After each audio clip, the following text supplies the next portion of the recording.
Hello guys, welcome back to the Forensics Detailing channel. Just an update on a few things. First of all, we'll talk about our E36 project here.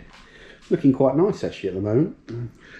What's wrong with this car at the moment, guys? What's wrong with this car? Come on, have you not got it yet? What's wrong with it apart from all the things that are broken? We have no wing mirrors. So I've torn the wing mirrors down, taken them to bits, so I can get them shot blasted, the base, the peeling base, with all the paint coming off and the bubbling, get them shot blasted and painted again. So that's being done. I've also got a problem, or I noticed something. I was in the engine bay. If we come in here, can you see? Yeah, you can see. This here, we're going to need light, aren't we? Just get a quick light. Use this little flex one. This here, it's got two modules on the throttle. So one is the standard throttle body valve, I think, you know, that open and closes. I think it's got another one. It's called the ASC actuator, I think, and it's got a wire here that pulls. You see that? And it's got a little plastic adapter thing, and it's this plastic adapter thing in here that's snapped. It's sheared off, so that means this whole thing needs to be replaced. And here's the part. So I've got an OEM one here. Let's just take, so it looks like, almost like when you fit, you know, you'll have seen these little bits that on the end of cables that like clip onto something. So let's take this bit of paper off of it, see if we can fit this.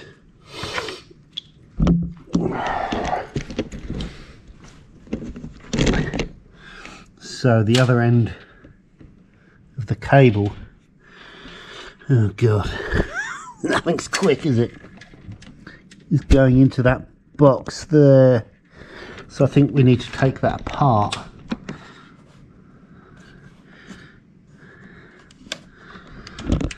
Right, it's a bit of a shame. So looks like it might just be 2 bolts though, like 10mm bolts. So let's get the cable off the top first of all. So you probably can't see much right now, so just hold on. There we go. Let's put that somewhere where it can't drop.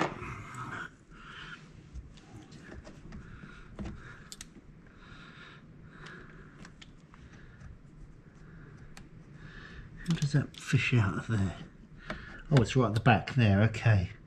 So that looks like, if I need to slacken it off. Oh, there we go. Okay. So that's going to pop up like that. Great. No problem so far.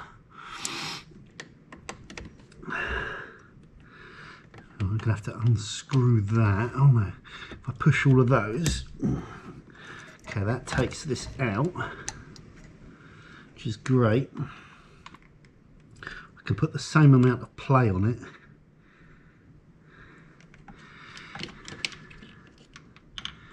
Right, I need a little 10mm socket. Bear with me.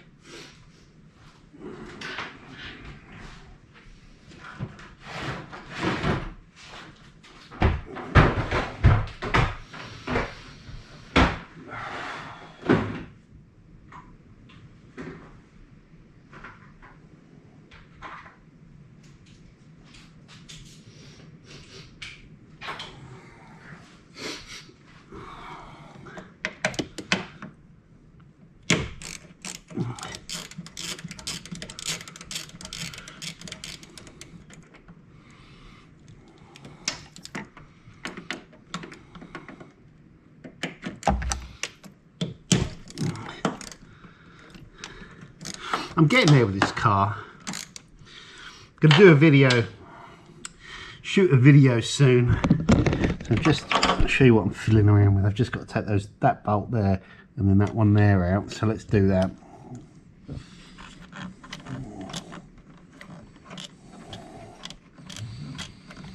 Nice. Like sucking a robot's dick.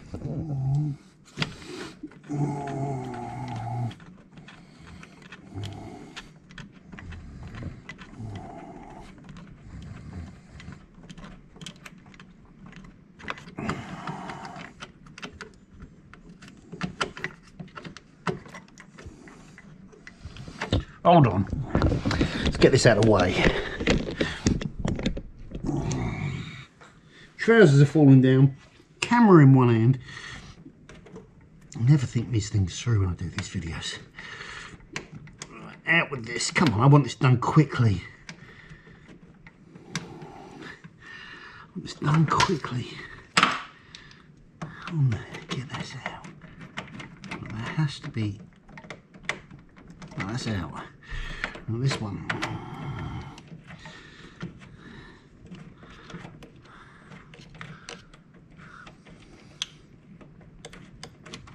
Okay, right. Let's get that back on there. That back on there. That there. Take this wiring thing off the top.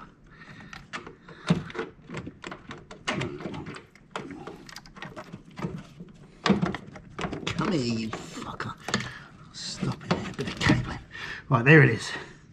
Right, let's get away from the car. Take this with us. Let's go over here.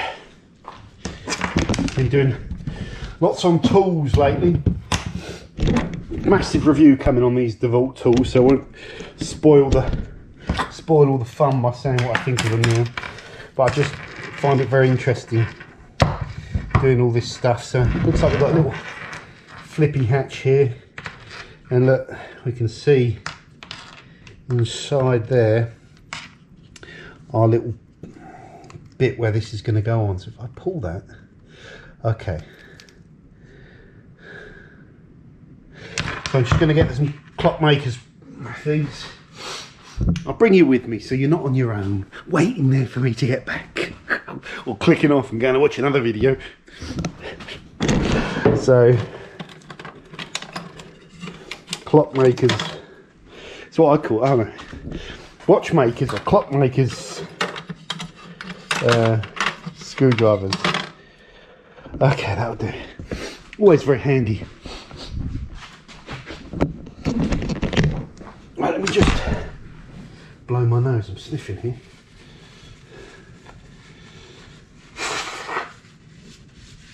Okay, good. Right. So we need to get. It looks like it's going to pop out the top, doesn't it? It's not going to move that. That's on the motor. So, just thinking that's not going to come out the top, is it? Oh, you've probably got to. Okay, I'm just thinking my way through this one. So I'm probably got to not break anything here. Okay, there we go. So just twisting that gives me slack. Then when I got slack, I can. There we go. That's it. And out it pops. Right, so this is going to be. It's going to be nice and easy. This is.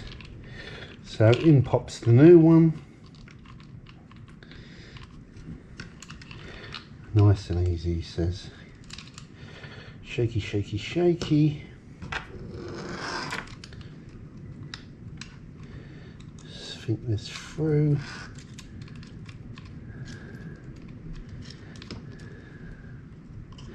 This is going to be a bit fiddly.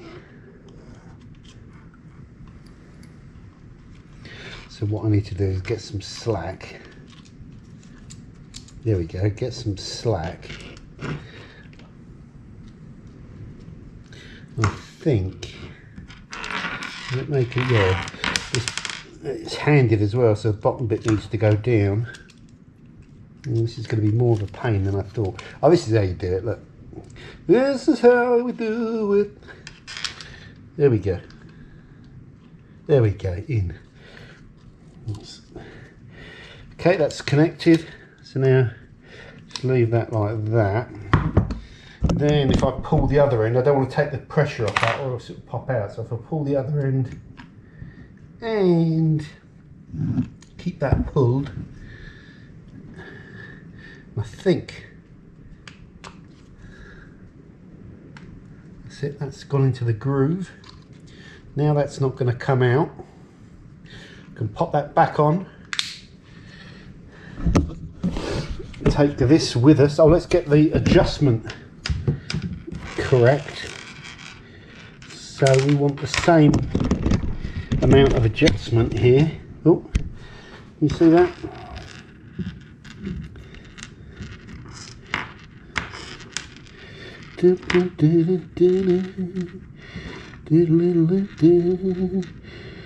It's about the same.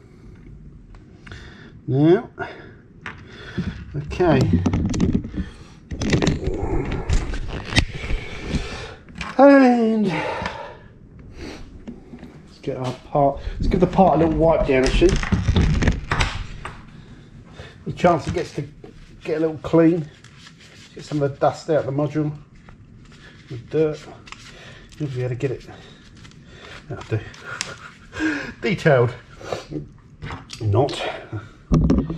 Right. This engine bay is in a really nice condition though, isn't it? Especially for a car that's done 136,000 miles. Really nice condition. All nice and tidy and clean. Which is good. It's not me. I've given it a little wipe down, but I'm not detailing it. It doesn't really need detailing. Oh, I'm going to get sidetracked here. I'm not really into detailing engine bays out and stuff. I'm not even going to dress this engine bay, I don't think. You know, so it's all personal choice, but I don't think any of this stuff needs dressing. If your plastics are all faded and oxidised and white, then maybe, but it looks good to me. Anyway, get on with it. Let's get this thing back in. Got no idea what you can see and what you can't, but we'll get the light going. Right, that comes around there, I think. Yep. Don't think you can see. Let's try and get you a better view. Now I can't see. Right, hopefully you can see now. So that it's got to drop into there. Just wondering the position of this actuator.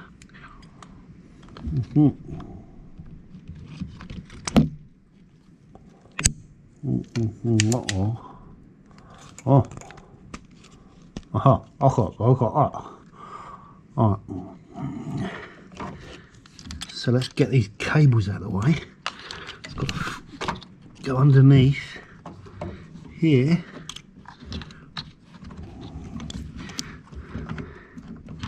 And then the bolts are going to go back in and hold this module. So, just trying to see. Right, there we go. Let's get that. That one's in.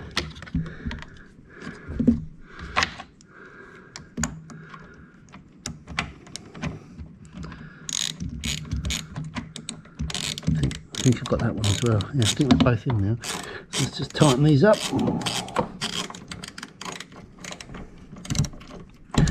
That's it. And then that one.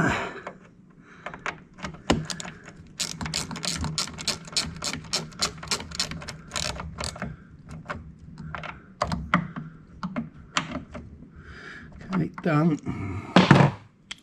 So I think this is called, correct me if I'm wrong, what the hell is this thing?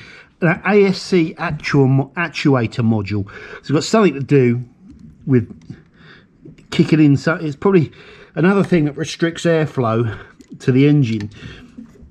So we pop that. Right.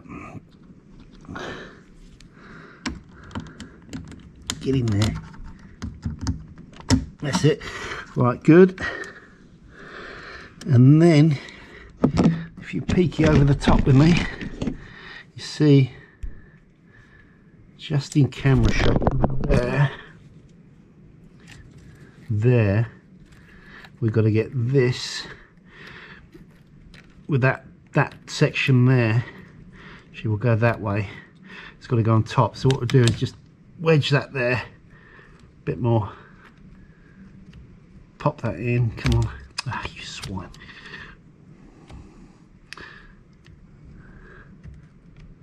There we go. Come on, get in there. That's it. There we go. Let that tighten up. Is that in the right place? It should. Okay, yeah. So now the new actuator cable is fitted. Just got to put that cable back in. Pop that in. So that's on. And basically I start the car and it will do a couple of pulls when I start it. Then you know that the new one is working. The old one's working. This one's going to work because I've not messed around with it apart from the cable, just to fix a crack. Just to fix a cracked shaft. There, but you could have almost glued this or something, but this engine gets roasting hot. It's 30 odd quid for an OEM part. It's a shame that that's broken. But yeah, that's sorted now. So that's another thing off the list. That is a pretty easy job. Let's put this back. Always part of the key thing, put your tools away when you're finished. You know, every job I like to put my tools away. Very rare you'll see tools out. I'm looking around, there's some tools out. Tools out over here. That's what I was looking for. That's what was throwing me, my little clockmaker's watch. But I'm halfway through a job, so they've got to be out. But other than that, I really do not like leaving tools out in a garage, because if you get into the habit of doing it, before you know it, your garage is just a mess. And like part of the thing is kind of just having an organised garage and an organised life. A friend of mine has got a very similar garage to me. You can't get in there through mess. If you're watching, Stuart, sort your garage out. Yeah, I can't work like that. I have to have things vaguely tidy, not ridiculous, you know, but just stored and put away, things like that, and then I can enjoy my workspace, if you like, a little bit more. I'm not perfect, but in fact some of you guys put me to shame with all your organisation and your garage shots and all that sort of stuff. I've got to put my microfibers away. That's one thing I like to do. They all go into their little places. I just put these away while I'm talking to you. My hands are a bit... Oh, never mind. Never mind. Again, I like to keep my microfibers in good order. Always have clean ones. Try not to leave them in here too long before you clean them. They go a little bit mank. These little Supersaurus towels. These are my little hand towels. Just nice and cheap. 3 or 4 quid. And you know, I use them sometimes just on their own to dry the cars, but good to put those away.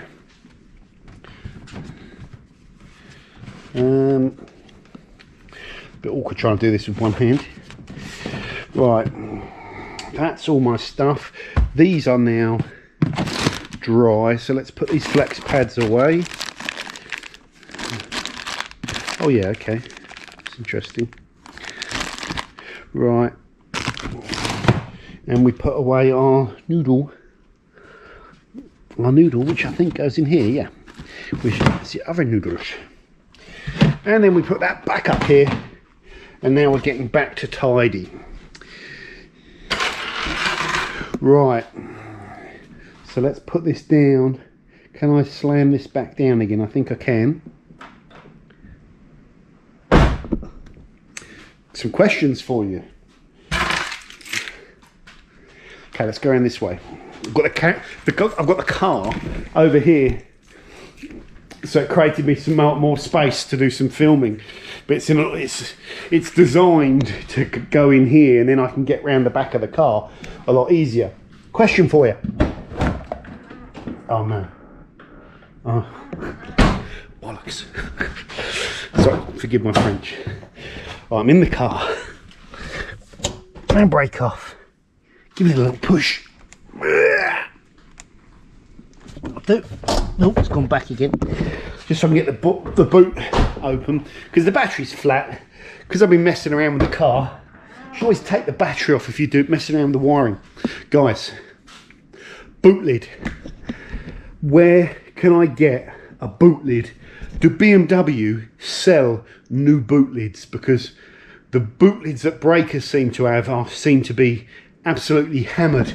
These boot lids, prone to rotting under here. Look, it's all bubbled up.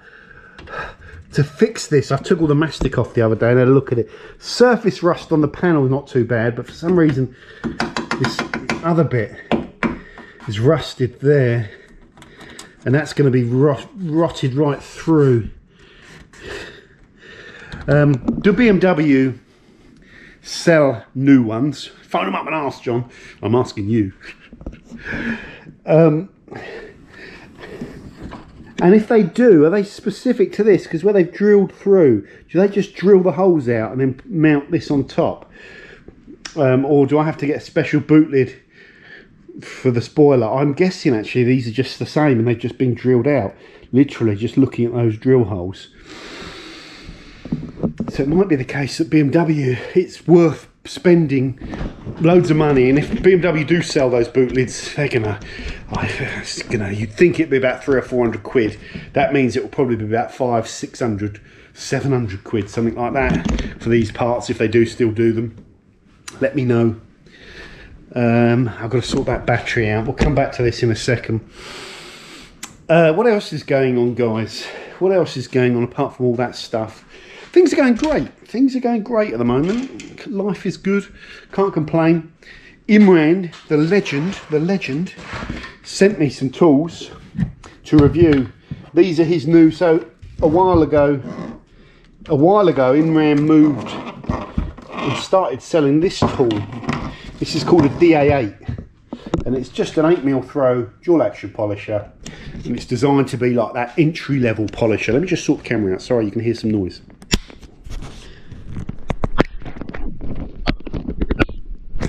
Oh, it's all weird and bendy. Come on. Right. Get in there. Okay. Good. So this is an entry-level 8mm throw polisher, and a while ago I qualified and tested this along with a number of other people for Imran to give him my advice on whether or not he should go ahead and sell it, and the answer was yes. And I will go through in the video why, but this is your starting tool if you just want one tool. I think it comes with a smaller plate as well. Then after that you have your starting tools if you want a long throw, so that you get a little bit more cut with this 8mm throw. So you get the long throw and then a mini. So this is your pair. This will cost you about £100, I believe. And that is about £100, and that's about 140, 150, something like that. So you're talking, let's say 250 for both of these versus 100 for one of these. So lots of people will just, I sometimes forget, people that are just discovering my channel and detailing do not want to go and spend the amounts of money that I'm spending on tools. And I was the same when I went from a rotary, an old Silverline rotary, and I wanted the dual action polishers. I bought a 3401, but I bought a DAS 6 Pro for that reason. I didn't want to go and spend a fortune on it. So and it was like a, you know, it's just like a little polisher that I could use, and they're solid, they're reliable. You can do everything really that you can do on with these, but you haven't got to keep swapping the plates around, and these are going to cut a little bit more aggressively than this one, but there's not a lot in it. So this is going to be the polisher that I think you're all going to like, and I'll do some, while I've got this car in here and it's been washed and it's decontaminated, I'm going to use this car just to do some polishing demos on. I don't want to go and machine polish the whole thing, so I'm going to be doing a video soon on that. Yeah, which is really interesting. I've been polishing bits of it with the Flex, sorry, with the DeVault. So I've taken out tons of swirls actually on this bit. Paintwork isn't perfect, but it's so much better. Down here, the paintwork where I haven't polished is in really bad shape. I can even see the clay bar marring from the turbo claying I did with the clay cloth, you know, putting a bit too much pressure in and hazing it up.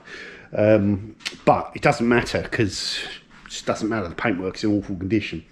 So the next step for me, once I get those wing mirrors back with this car, is the car's going to be running great once I've started the battery. I think most of my, I get little niggles with it sometimes, but generally now it's running error free. Then I just need to sort out that horrible bit of rust there. So that's a body shop thing, and hopefully they can, you know, they can just chop that back and sort that out, hopefully, without too much hassle. A little bit of paint and the boot lid, and then the car's done. And it's just a case of doing it in dribs and drabs as and when you get the money, because the blue car as well is needs money thrown at it. They both do, but I want to get this one done. I want this project finished. Beyond that, I've said before that the subframe's a bit crusty. It will need a new subframe in the next sort of 3 years, maybe, something like that. And that's not too bad a job, actually. I just buy a subframe that's already been powder coated and then give this to my mechanic, and he'll drop the old subframe off. If I'm lucky, I can find one with all the trailing arms and all the bit gubbings on it already, so it's a bit easier for him. And then that's done. This car, I think, is a keeper. You know, at the moment, I love the look of it. Really love the look of this car. Just look at it. What a lovely looking car, man. This angle doesn't do it justice. Sometimes when I take this car for a drive and I put it in the car park and I turn around and look at it, I'm like, wow, that is a really good looking car. So nice to look at. The E36. And then the E46, man, I kind of think the same. Although the front end of the E46 is not quite as nice. Although the back end and side is nice. E46, I'm just saving up some money for new tyres and new brakes, and then we'll get those done. And then I can start tracking it again. What was the other thing that I was going to say that was really important? I can't remember. Just thanks, I guess. Then this wasn't it, but thank you for all the support, guys. Been quite active with the patrons lately, talking about the channel as always, and the channel direction, and getting lots of good advice and good ideas on things to do with the channel. So many good ideas you guys have got. I get sort of complacent. I get stuck in a little like complacent mode sometimes, where I think things are good, and that's complacency's never a good place. You've always got to be pushing and motivated and stuff like that. So when I get complacent, just bear with me. I'm just messing around up here. When I get complacent, it's good just for you guys to just give me some ideas and to keep constantly moving the channel forward. We still have these difficult challenges with the channel. Challenge is the management word for something difficult, you know. What's difficult with the channel for me is the inconsistency of the amount of views you get versus the amount of effort. And you've heard me whinging about this one loads of times. Because I just finished doing that 6th month. I'll give you an example. The ceramic wheel coating video was a 6th month video. And it was a video where you go and buy, you know, let me just wipe the lens. You go and buy 4 ceramic coatings. You test them to hell and back. And you think that's going to be a really popular video, because I edited it to be a fast flowing video and get it out there in less than 15 minutes. Here's what it is. Here's the test. Here's the results. Those videos are usually popular. But I think even the market, you know, the people that watch, the ceramic coating users, the people that are interested in ceramic coatings, have come to the conclusion that there's not that much difference in all these coatings, that you put them down on your car, you know, and yeah, there's some hydrophobic differences, there are a little bit of variance on price and stuff like that, but essentially you know, they're a ceramic coating. So I think maybe perhaps a lot of people just knew what that video was going to be about without even watching it. And then I can just turn this camera on and talk randomly on the main channel for 10 minutes with no script, and just think, right, I'm going to talk about, you know, I'm just going to talk about something, a subject matter that I'll just make up, sometimes on the spot, or sometimes I have them on a list. Like, what was it we did? We did the detailing trap. You know, what's the trap not to fall into? The trap not to fall into is to think it's all about the protection products, when it's really just about you. It's about you getting out there and getting on top, keeping on top of your car and keeping it clean, unfortunately. And that video outperforms a ceramic coating test. And not only does it outperform it, that video's free, and it takes me no time to edit. I just take the file and I dump it into my editor and render it, and I'm done. The ceramic video took 15 hours of editing, because it's clip, clip, clip, clip, music, little graphic things and stuff like that.